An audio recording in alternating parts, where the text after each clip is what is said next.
What is going on, boys and girls of YouTube? The video yesterday, we went over SS tier and S tier on my tier list. Deep dive, get into the details, talk about everything that's going on with the gods and why they're there. Today, I want to go over A plus and A. I'm looking at it, it's a lot of gods between these two, which is kind of indicative of where Smite is at. It's been very balanced for a long time. Obviously, the high-end overpowered gods are overpowered, and that's just the way it's been. But at its core, Smite's been fairly balanced and had a lot of very good gods, or a lot of gods that are considered solid, can be played all the time. Like you see it in the SPL. I think last year it was like 100 plus gods got played in the SPL. This year, I know we've seen easily close to that with some weirder gods coming in. So that's where we're at. Just wanted to remind you guys that I do Elo Hell videos on stream. You have to, because I have to be able to fill lobbies quickly and not have people waiting around for 10 years. But with that being said, I am doing an Elo Hell the night this video goes live. I usually do Elo Hell videos on Monday nights, and it depends the other nights. Sometimes I do them on Thursdays or Wednesdays, and if I stream on Fridays, it's usually when I do it. It's just a lot of times I take Fridays off. So if you guys are ever looking to be in Elo Hell videos, 7 to 7:30 EST is when I start my stream. On every day, but on those days when we do Elo Hell. So let's get into this. Let's talk about it. It's a lot. There's a lot. There's a lot here. It's not a little bit. So here's our A plus and our A, right? Obviously you can see B, you can see all the other tiers. A plus for me, picks that will be core for any team comp and are almost always available. So these are the gods that are banned not all the time. They get banned occasionally when people are tired of playing against them, but in reality, they get through most of the time. And they're not quite just balanced picks. They're very solid picks. Like just Susano, for example, and Thor. These two could probably be argued to move up to S tier, but in reality, in the current meta and in ranked, they're good. They're very good picks that are always through, but not really OP at all. Maybe a little annoying. And then when you look at S tier, I have very good picks that complement a team. So you use these when you have your core picks already locked in, or if you're gonna pick things to make sure these work. Certain ones have fallen down a bit. Certain gods just don't play well in a lot of the comps. If you have Vulcan, you're really low mobility. So you have to have a core team that isn't going to dive too far away from Vulcan, or they can just play around the Vulcan, or that Vulcan's going to have to find a way to play in.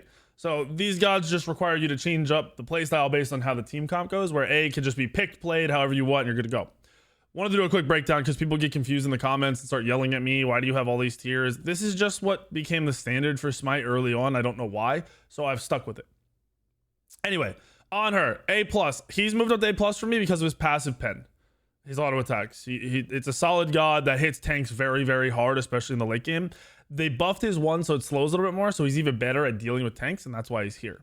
Aphrodite has moved down a little bit. They've nerfed her a few times. She's still super OP in the support role. Her auras and her tankiness are ridiculous. They did nerf her one, so she doesn't share as many protections with the person she's linked to, but she's very, very good.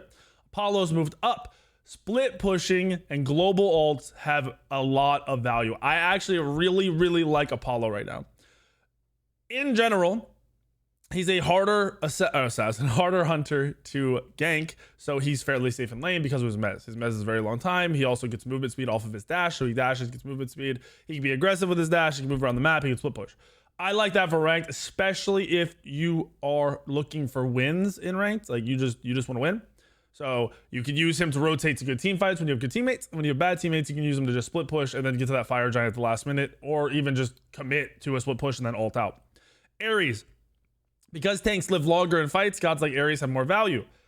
Ares chains dumpsters. It's a lot of damage. We know it's like 900 damage. On top of his 3 doing percent health, very, very strong. His 2 making everyone even tankier. So we know all the gods that are up higher on this tier list, if you watched the last video, they are up there, and most of them have either pen shredding in their kit, so their kit will take away defenses from the enemy, or they give themselves more defense. Well, Ares gives everyone more defense. So Ares, very, very strong in this meta, because he's going to get multiple rotations of those abilities off, since he won't die very fast. Athena, similar to Ares, in the sense that being in fights longer allows for another rotation of abilities. Athena can walk in and grab a taunt. That fight's going to go another 30 seconds. Athena can get another taunt off and kill that target, can go to another person whose bead's been burned and taunt them the 3rd time. And then by then, usually the fight's over. At some point in there, the fight's over. Atlas, I like Atlas for a very similar reason to these two Guardians. Multiple pools from his 2 in a team fight will change the course of the team fight. It's a very annoying god to deal with. He also has pen shred in his ultimate, unless I'm joking, but I'm pretty sure they didn't take that out. I have to double check. There's some things where I remember them and then I'm like, well, am I remembering an old version? Did something change? So I wanted to pull them up, make sure. Oh, it's a power, yeah, protection reduction, 5%. So I was right. So he shreds pen. I can't speak. Kabrakid, you're seeing him banned a lot at a competitive level right now. And it's because of his control. In long, drawn-out team fights, he's extremely frustrating. Multiple stuns, lockdown with walls, the drunk effect or the tremble effect from his 3, getting 2-3 rotations off of that onto his squishy. Plus, he's very easy. It's super easy for him to dive. He's also rune immune, so he does well into a lot of these gods. Cern, pen shred. That's why he's still here. That simple. He's a good hunter. Charybdis, pen shred on the 2. That's why she's here. Safe hunter, and she does a fair amount of damage with the pen shred. Chernobog, similar to Apollo.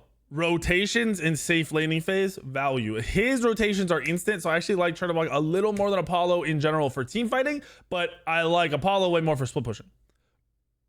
Cucullin, a lot of people yelled at me for Cucullin in the comments. Oh, I've been playing Cucullin and winning a lot of games. Cucullin is a very simple god. So at low, especially since the way you play him is you just build up rage in the early game and you don't control your rage. From 1 to 5, you're just going with the transformations and playing off of them. At a low end, that's very easy because all you're doing is W king and spamming abilities. There's no thought process to it. So that will work in lower end games. When people know how to play the laning phases against people like Cucullin, you don't get the early kills. You start struggling in that mid game. And then you tend to not have that great of a late game. So I'd rather have gods that have a little more spam to their kit, shorter cooldowns, more ability spam, and more hard lockdown, like true hard CC. I know Cucullin has a knock-up, but most people can avoid that knock-up really easily. And then outside of that, he's not that big of a problem. He's tanky, so tanks are a problem in general. But outside of things being annoying, it's just his kit isn't that crazy. Fafnir, they buffed him up, so his ult lasts a minute. In team fights that go for potentially a minute, that's a lot of value, so he's moved up. Ganesha, I love Ganesha's silence in this meta. It makes tanks diving even easier, which how is that possible, right? How are tanks how's it gonna be easier for tanks? When you have a Ganesh with you as a tank diver, so you're a solo later diving on somebody, if Ganesh is there, those people that want to get away from the tank cannot. So that solo laner can jump in, use his whole kit, CC, everything onto the squishy, and then that Ganesh can follow up with a silence. And it's so much pressure on the mages and hunters and assassins that it makes it very, very hard to play. And people do not want to beat Ganesh silence ever. Plus, he's got a knockup. On top of that, I have found a lot of value in slows in this meta because most tanks have no way to break slow, and a lot of people are not building Wingblade. So Ganesh's ult, more value to split up and buy some time for his teammates because those tanks running through them are going to be very, very slowed down from it. Gilgamesh. I was expecting more from Gilgamesh, to be honest with you guys, out of the jungle, not out of solo. Like, he can be played solo, but out of the jungle, I expected him to be way stronger than he is. He feels all right. I still think it's not that good. I do want to say something here because I think people didn't understand this as I've talked about it. We're in a tank meta, but in ranked, you can still go full damage assassins and get away with it. You have to avoid the tanks you have to know power spikes. You have to know when that tank is unkillable by you, when he is killable by you, when he's worth ganking, when he's not worth ganking. When in team fights, you need to avoid him at all costs. You can still play carry assassins and they're still very good. They're still very, very good. If you watch last tier list, Kali's probably the best god in the game. So don't think that just because we're in a tank meta, you have to play tanks. And this is kind of, in action. You can see Gilgamesh as a tank, he's good, but he doesn't feel as good as playing a damage assassin to me. It just feels like even though it's a tank meta, he's not pumping out enough damage out of the jungle. Hades, we're in a tankier meta, so Hades is getting away with a lot more than he was before. So if you're trying to guarantee winning lanes, Hades is a good go-to. Heimdall, we're in a meta where no more crit. Crit's gone. Heimdall hates crit. Heimdall excels with AA builds. We're in a heavy AA meta.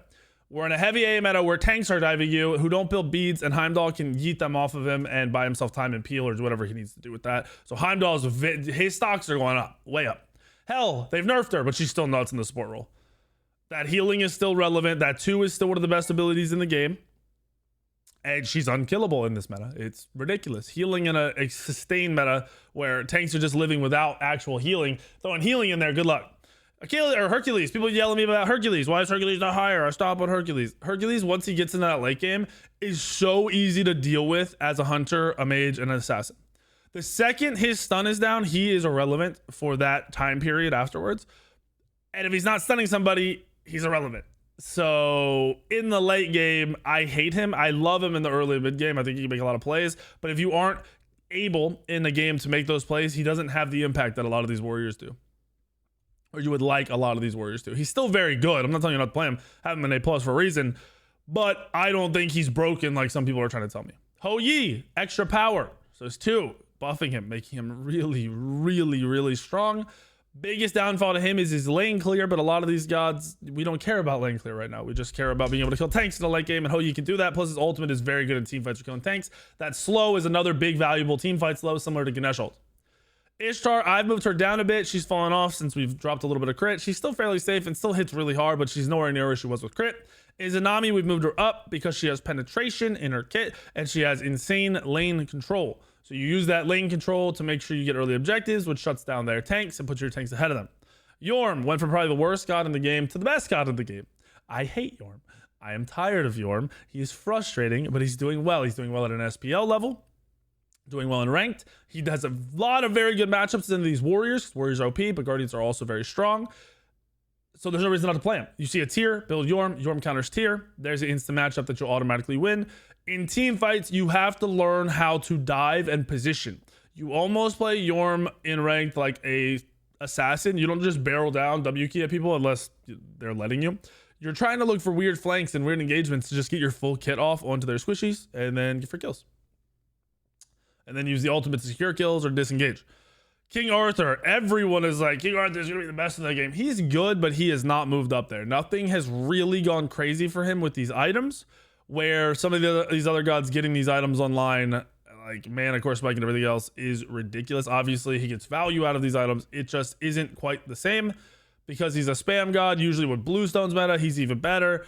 He's good. Play him. You'll probably win a lot, but you'll have a lot of bad matchups, especially in the Guardians. Kuzimbo is on a comeback. He is just more stocks for him than a lot of these other people. Hunter, counter, and a Guardian warrior. So the counter to warriors is hunters. Okay? The counter to warriors and guardians is hunters. Late game.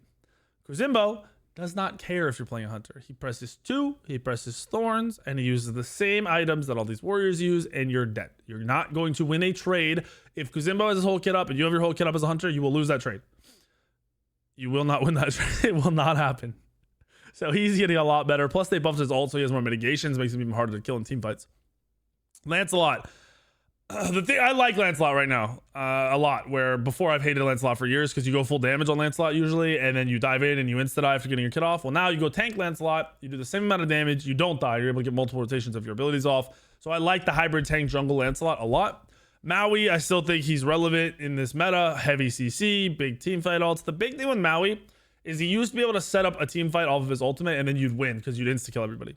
Now he's more of a sustained annoyance guardian, where when I say sustained annoyance, I mean in a team fight, you just are consistently spamming those very frustrating pulls, the hooks, the stuns, moving your teammates around in team fights. It's a lot of value. I wouldn't say he's the best guardian in the game for support, but he's very, very good. Morgan Le Fay, ever since they lowered her cooldowns, she got better. In this meta, she does very well. She does good when tanks are diving her because of her kit. A lot of self-peel on herself. So that is value. Mulan's on a slight come up. Mulan's issue was late game. She would die faster than she could get in a second rotation of abilities off. Warriors don't die right now, so you're getting a second, a third, a fourth rotation of abilities off, and Mulan hits very, very hard. People are also ignoring anti-heal once again, so Mulan's getting free sustain in her kit. Naja, hybrid meta. Naja's one of the best hybrid jugglers we've seen over the last 10 years. So she's going to be up there. Nox, longer team fights, more spam, more ability to burn beads, not just one rotation of her abilities and then the fight's over. 3, 4, 5 rotations. Plus, the big thing for Nox for me, this is as a support, her ultimate. Her ultimate, whoever it hits, makes them do less damage for, I think it's 8 or 10 seconds. In a game where you're already killing slow, let's just make them kill even slower, is high value. Super, super high value. She also hits really hard, even as a tank when you're building 1 or 2 damage items. Osiris is on the come up. The mitigations from his 3 and tank items. and literally in tank items. That's it. I had Inbound, a professional support. I was queuing with him last night, and he played Osiris support and was stomping. We were playing it was legit 4v5. Our mid when AFK was baby raging. He never came out of the well. We played 4v5. We were winning the game 90% of the game. We were just having crazy good team fights, and the Osiris support was nuts. I was surprised it was working. Don't recommend it unless you go learn from him, but it just shows where he's at. He's on a slight come up. I think he'll fall off once they do some nerfs here soon. Pele, very good in this meta. Usually Pele would full dive and then die, because you full commit, you kill 1 or 2 people in Pele, you're dead because you're out of position, or you just wipe them. Usually, if anything goes wrong, they use actives. Once you dive in, you die. Period. Nothing else.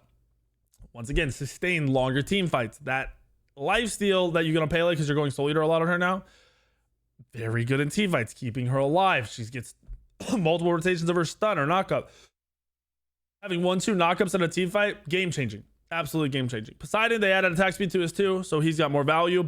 Plus, being immobile is okay because of your self peel. When you have that kind of damage coming out, as long as you have the lifesteal to sustain through it, in my opinion, that lifesteal is pretty core. Not a full lifesteal build, just a little bit of lifesteal in there. Rama, tank killer in the late game, 2 OP. The 2 is OP for that, very, very strong. Scylla, pen in the 2, so I threw her up here. Still rough early clear, but once you get through that clearing phase, she's very safe, very good. The biggest thing you have to note on Scylla is now when you ultimate to execute somebody, to finish them, to kill them, get the reset, they have to be much lower health than they used to. Used to be able to ult at like 70%. Now it's a little bit lower because you have less power. Sobek, he's come up in the meta. Why? Because now he can pluck into a team fight at 40 minutes and not instantly die. He'll take a lot of damage because hunters still kill very fast in the late game, but he won't instantly die. That is big value. Wukong, I actually was prepared for Wukong to be one of the better solo laners in the game currently before this nerf meta, this nerf tank or whatever, nerf damage meta, buff tank meta. So Wukong, you're now back into a hybrid build. We're way more hybrid. You get 1 or 2 damage items and then a bunch of defensive items to do the full amount. I still like Wukong a lot. He hits very, very hard. Surtur, he's a little bit better. Surtur's been bad for a while. Ever since they nerfed him the first time when he came out, he was bad. He's good now because longer team fights. He's still not one of the best warriors. I'd say he's very, very annoying and hard to deal with when you have a good dive comp. This is one of the few gods that I'd argue could go down into A, and I wouldn't. Like, you could say he's A, and I'd be like, yeah, I'm fine with that. Susano. Susano's just good. Damage took a hit, so he moved, he shifted a little bit down, but not a lot. He's still A+. Thor, once again, damage took a hit, but Thor is nuts in the late game. Susano's nuts in the late game. They still kill tanks in the late game. They hit very, very, very hard. These are probably 2 of my favorite assassins to play right now. Still full damage. Besides, like, Kali and the OP stuff. Thoth, pen in his kit, so he's got some value. It still gets no very easily, but having that pen, that's a life changer for him because it's flat pen. Tyr, still very good, has some counter matchups, that's why he's not any higher. Love him in the longer team fights. One good use of that 1 combo, the 1-2 combo in offensive stance, in the games, you win the game off of it. Vamana, I like Vamana still doesn't matter he goes through nerfs, he's still good, he's just tanky. He's tanky Vamana. Xing 10, counter to hunters. So the counter to warriors is hunters. So you're seeing 1, 2, 3 hunters in some of these games. Xing 10's 1 counters hunters. Boom. Yamoja team fight still wins games. That's what it comes down to. Yamoja's team fight can still win games. Zhong Kui, built-in protections into his kit. Very tanky. So he is solid and he is up there. Whew. That's A+. A tier. Agni's moved down for me. It is really difficult for Agni to blow up a tank. And it is very difficult for Agni to get to the back line when tanks are as strong as they are. So Agni now has to learn how to deal with tanks. Not good at it. That's why he's an A tier. This is almost the opposite of A+, why they're good. Almost A gods, I have to say why they're not as good. Apuash, I like it for the anti-heal, but he's a mobile mage, and warriors will kill him. I kind of like Apuash when they have healing. Like, I'm down for you to play Apuash when they have healing. If they don't, I don't know why you're playing Apuash. Amaterasu, warriors just didn't make a comeback. She's not bad. She could definitely be played, but you have to know the limitations and what your team comp's going to be. Ardio, I expect Ardio to move up at some point. In metas where you could just fight for 10 minutes, Ardio always excelled. For some reason, she's not right now. I don't know if it's because of the items or because she's just been nerfed, but she's just kind of chilling in A. She's playable, not the best, not the worst. Wheelix was really good in a burst meta. Now we're in a meta where you got to get your 2 off 2-3 times sometimes to kill these tanks, or 4 times to kill these tanks. I still think Wheelix is playable, full damage. I would not touch it hybrid. I'm down for a Wheelix as long as you have the team comp around it. Bacchus, burst, guardian, just not super in. Not bad, but not super in. Baron, low mobility mage. Yes, you go a hybrid mage, where are you going to play him? Baron support, okay, I'm all right with that. Mid, no, because you can play a real mage. Solo, no, because you can play a warrior or a guardian. There's just no point. Bastet, still high damage, but Bastet is high scaling, and scaling has been nerfed because power has been nerfed on items. High scaling means your abilities do more damage based on how much power you have. She's 100% scaling on most of her abilities, which means if you have 400 power, then that 400 power turns into 400 extra damage onto the abilities. You're not getting that power. It's really hard to get a lot of power now after the nerfs.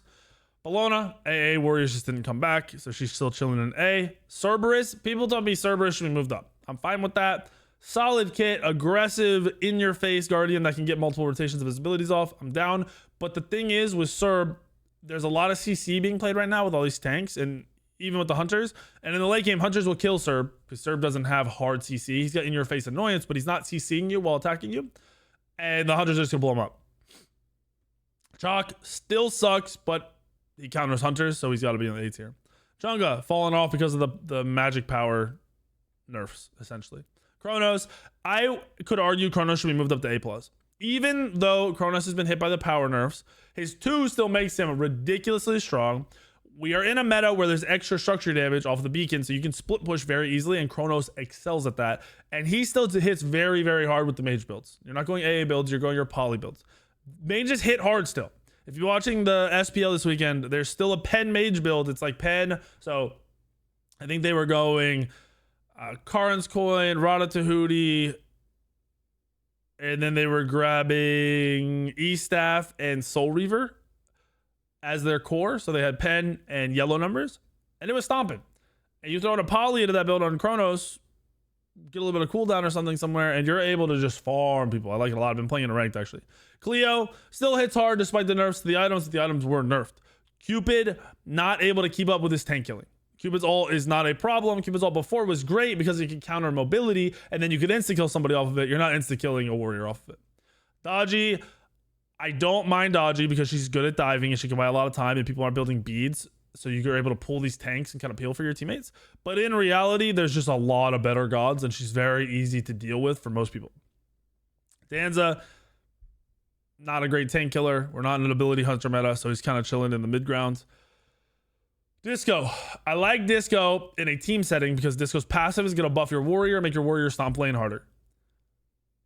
If you aren't queuing with somebody or you're queuing by yourself, not quite the same scenario unless you're with a really good soul laner, then maybe think about playing it. Erlang Shen has seen it come up in the SPL again.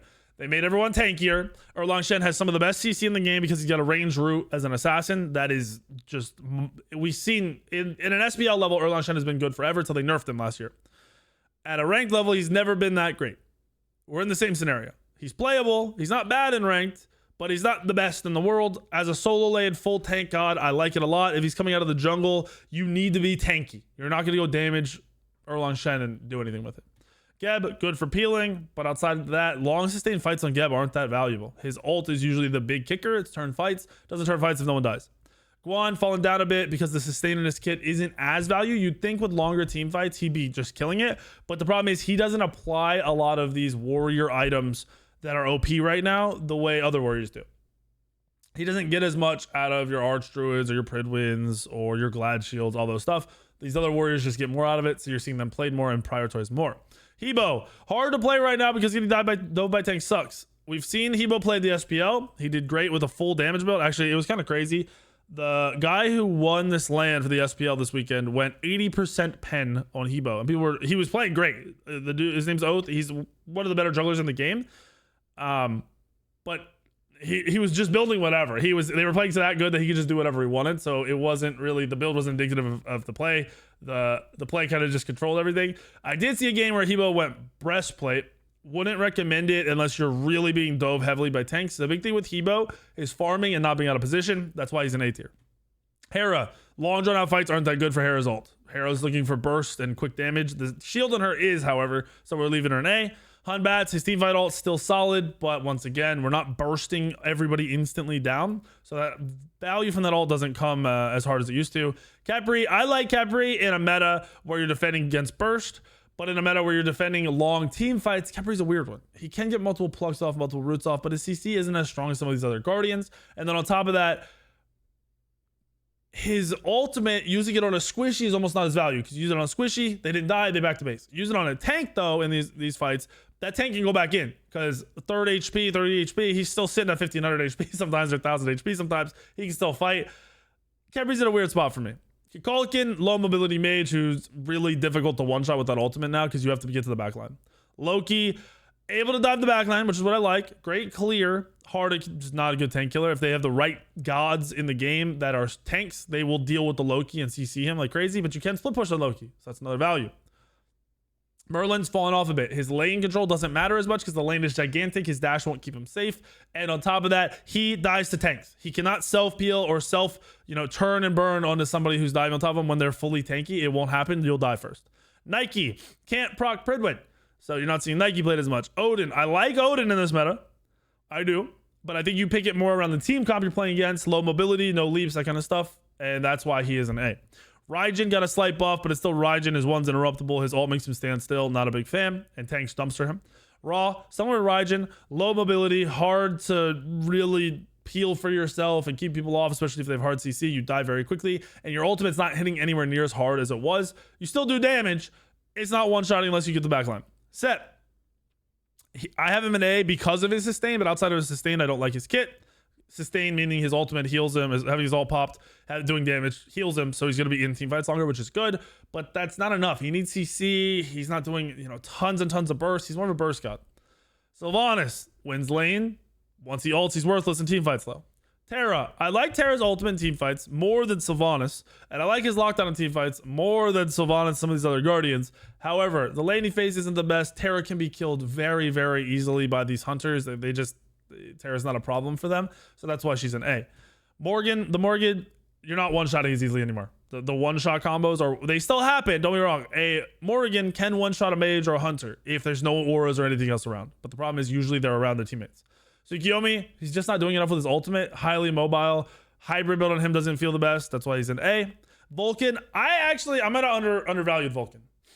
Vulcan's low mobility, but he's cripple immune.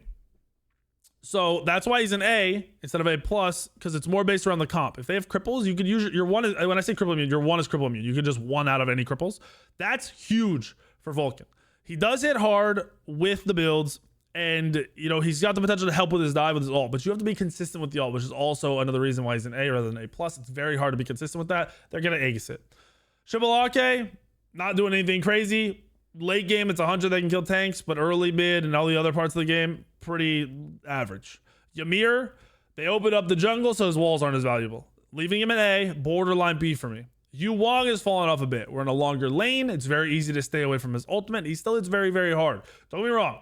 Still hits hard. I'm pretty sure his 2 still is a shred pen. Pen shred. I don't know. I can't speak like that. Problem is, longer lane. His 3 used to keep him safe all the time. It doesn't keep him safe anymore. You can force him to 3 instantly as a tank and still keep up with him before he gets to his tower in most situations. That's why he's there. Zeus, high damage mage, low mobility. He's an A because he's full committing. You have to have a team comp built around him to know once Zeus is in, you guys are in. You got to win that fight. If you go a tanky item or 2 though on Zeus, he won't die very fast. He'll still do a lot of damage. He can still kill the squishies as long as he can get to them. The big thing is him being able to dive. That's why he's an A. Artemis has always been one of the most winning gods of the game when she's terrible. That's why Hi-Rez is very weird about buffing and nerfing her, if you've ever noticed that. If you look at her win rates at low-end Smite, she wins a lot. In a lot of games, she wins a lot. The reason being, W King gets you wins. When I say W King, it's running at people. Not running away, not positioning correctly. It's just always running at people. Artemis has one playstyle. You ult, and you kill the people in front of you. You can't run away because you don't have mobility. Once you're in, you're in. I have her in A. You have to have a team comp that can dive. I don't like her that much. She's not safe. She's not the strongest, but she works. Because you press alt, you press 2, you run at people. They did lower the 3 cooldown a lot. And from what I've been told, I haven't actually played it yet. From what I've been told by some of the top hunters, it's nice to be able to just spam. You pretty much have perma poke, perma slows, easy clear. She's not as good as clearing as other hunters, but she's still very, very valuable. And that's why I have her in that slot. Woo, that was a lot. Hopefully this breakdown of the tier list is helping you guys out. If you want me to, do this with every video, please let me know in the comments. If you guys don't want these videos, I won't do them. But I think even though I quickly hit on a lot of these gods, people don't understand what's valuable right now in Smite, and that changes patch to patch, day to day, to be honest, build to build. When builds come up, when people find new builds, things can change. This is where we're at right now. We're at tanks are OP. They do a ton of damage and they're really hard to kill. So pen and hunters and stuff like that are very valuable. Gods that do better in long fights have moved up. They're more valuable. Gods that used to play around heavy burst and just being able to one-shot somebody have fallen down a bit. And that's kind of where we're at. That doesn't mean all these are unplayable. If you and your boys like, what should I play? You know, this is my favorite god. I'm in A tier. You can still play them. If you're better at a god in A, you're like, it's your main god. You have 1,000 games on the god and you're really good. And you're like, man, I don't know. Maybe I should play this god that's A+, but I don't play it as much. Probably not. Realistically, probably not. But assuming you're at the same skill level in these gods, this is really where I'm seeing them at. I've been playing a good amount of ranked lately, and we're just in a weird meta where you can kind of still do what you want. It's still Smite, still play damage, still play tanks, whatever, but you're gonna have to deal with tanks, and it's not gonna be fun. Hopefully you guys like the video. I don't know what's wrong with me. The video, hit the like button, make sure you are subscribed to the channel, and I'll see you in the video tomorrow, the next day, and the next day.